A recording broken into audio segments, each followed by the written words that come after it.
আচ্ছা, লাইটটা কম ছিল বলে আমি লাইটটা অ্যাডজাস্ট করে আমি আবার শুরু করলাম শেখানো। এইটা শেখাবো আজকে, এই জিনিসটা খুব সুন্দর এই ডিজাইনটা। এই রকম ওই সোয়েটারটা যেটা বানাচ্ছি আমি, সেটার জন্য অনেকগুলো এরকম স্কোয়ার তৈরি করতে হবে, বিভিন্ন কালারের, মাল্টি কালারের। তো আমি এইটাই আজকে শেখানো শুরু করছি। এই যে এই কুরুশটা নিয়েছি আমি, এই কুরুশটা 3mm এর। তো আমি এই হ্যান্ডেলটা নিজেই বানিয়েছি, মানে এর ভিতরে তুলো দিয়ে উপর থেকে উল র্যাপ করে দিয়েছি, যাতে কি হয়েছে যে আমার গ্রিপটা করতে সুবিধা হয়, ধরতে সুবিধা হয়, আর স্পিড পাওয়া যায়। আর এই যে এইখানটায় খোঁচা মারে, সেই খোঁচাটা মারে না, যার জন্য আমাকে এটা করতে, আর স্লিপারি হয় না, বেশ ভালো গ্রিপটা ধরা যায়, সেই জন্য এটা আমি দিয়েছি।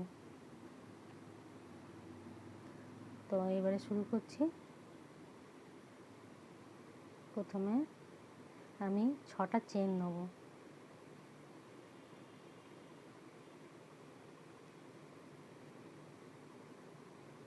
1 2 3 4 5 6।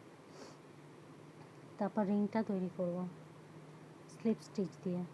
রিং তৈরি করলাম, এরপরে 3টে চেন, 1 2 3 3 4টে চেন, তারপরে আবার ডাবল ক্রোশিয়া, 2টো চেন, ডাবল ক্রোশিয়া, 1টা 2টো, আবার 2টো চেন, 2টো চেন, ডাবল ক্রোশিয়া, 1 2, আবার 2টো চেন, ডাবল ক্রোশিয়া, 2টো চেন, ডাবল ক্রোশিয়া, 2টো চেন, ডাবল ক্রোশিয়া। এইরকম 8টা যেন হয়। এই যে এইটা 1 2 3 4 5 6, আরও 2টো বানাতে হবে, এই 7, মানে আরও এইখানে ডাবল ক্রোশিয়া, আবার 2টো ডাবল ক্রোশিয়া, আবার 2টো চেন। দেখুন এই যে এখানে একটা হলো, মানে এই যে 2টো জোড়া করা হয়েছে ডাবল ক্রোশিয়া, তো 2টো ডাবল ক্রোশিয়া, 2টো চেন, 2টো ডাবল ক্রোশিয়া, 2টো চেন, 2টো ডাবল ক্রোশিয়া, 2টো চেন, ওরকম করে 8টা করেছি। 1 2 3 4 5 6 7 8, ঠিক আছে। এরপরে এই জায়গাটা আছে, এই জায়গাটাতে আমি স্লিপ স্টিচ দিয়ে বন্ধ করে দিচ্ছি।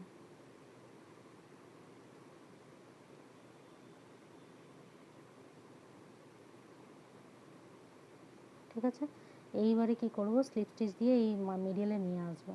এই যে এখানে নিয়ে এলাম, 2টা স্লিপ স্টিচ দিয়ে মিডিলে নিয়ে এলাম। এখানে আবার 3টে চেন, সেকেন্ড রাউন্ডে যাওয়ার জন্য 3টে চেন, 3টে চেন নিলাম। 3টে চেন নেওয়ার পর আবার এইখানেই ডাবল ক্রোশিয়া, একটা ডাবল ক্রোশিয়া, আবার 2টো চেন, এইখানের ভেতরেই আবার 2টো ডাবল ক্রোশিয়া, 1 আর 2, আবার 2টো চেন, এইখানে কিন্তু 3টে ডাবল ক্রোশিয়া, 1 2 আর 3, 3টে ডাবল ক্রোশিয়া, ঠিক আছে। আবার 2টো চেন, এইখানে আবার 2টো ডাবল ক্রোশিয়া, 1 আর 2, এইখানে 2টো চেন, আবার 2টো ডাবল ক্রোশিয়া,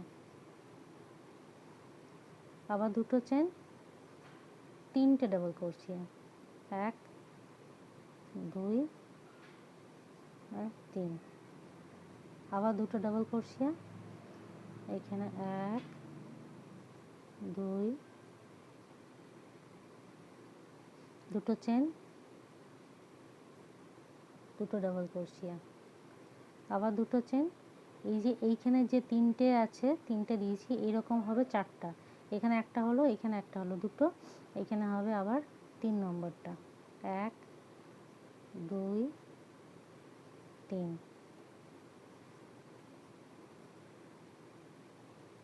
আবার 2টো চেন, এখানে আবার ডাবল ক্রোশিয়া 2টো চেন, আবার এইটার ভেতরে ডাবল ক্রোশিয়া 2টো, এই যে আবার 2টো চেন নিলাম, এই যে এইখানটাতে আবার 3টে ডাবল ক্রোশিয়া, 1 2 আর 3 আর দুটো ডাবল ক্রোশিয়া।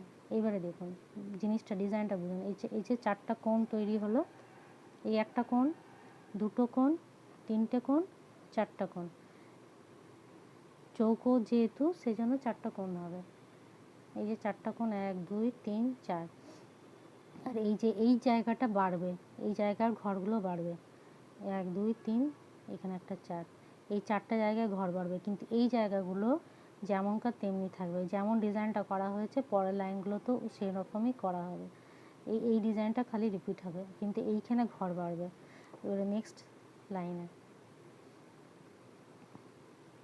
এখান দিয়ে এখানটা স্লিপ স্টিচ দিয়ে বন্ধ করে দিলাম। আবার এখানে একটা স্লিপ স্টিচ, এখানে একটা স্লিপ স্টিচ, এখানে 3টে চেন, আবার দুটো চেন, ডাবল ক্রোশিয়া, এখানে দুটো চেন, আবার দুটো ডাবল ক্রোশিয়া, এইবারে দুটো চেন। এবার এইখানে যেটা আছে এইখানে হবে ডাবল ক্রোশিয়া 1 2।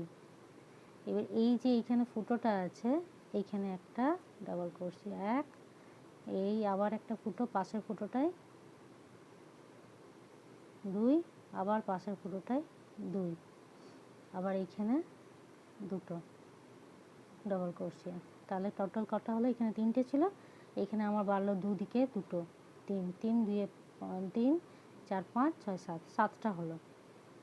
আবার দুটো ডাবল ক্রোশিয়া, এইখানে ডিজাইনটা যেমনকার তেমনি থাকবে, অমনিভাবেই আমাদের এগিয়ে যেতে হবে। ডাবল ক্রোশিয়া, দুটো ডাবল ক্রোশিয়া, দুটো চেন, আবার ডাবল ক্রোশিয়া দুটো, এই যে এইখানে আবার দেব 1 2 3 4 5, 7টা হলো টোটাল। এইখানে এদিকে দুটো বাড়লো, এদিকে দুটো বাড়লো, কিন্তু এর মাথায় দুটো যেমনকার তেমনি থাকলো। আবার দুটো চেন, এখানে আবার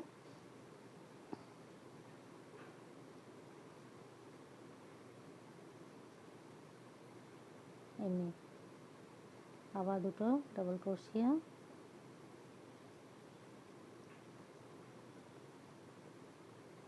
এটার ভেতরে 1 2 3, এখানে দুটো,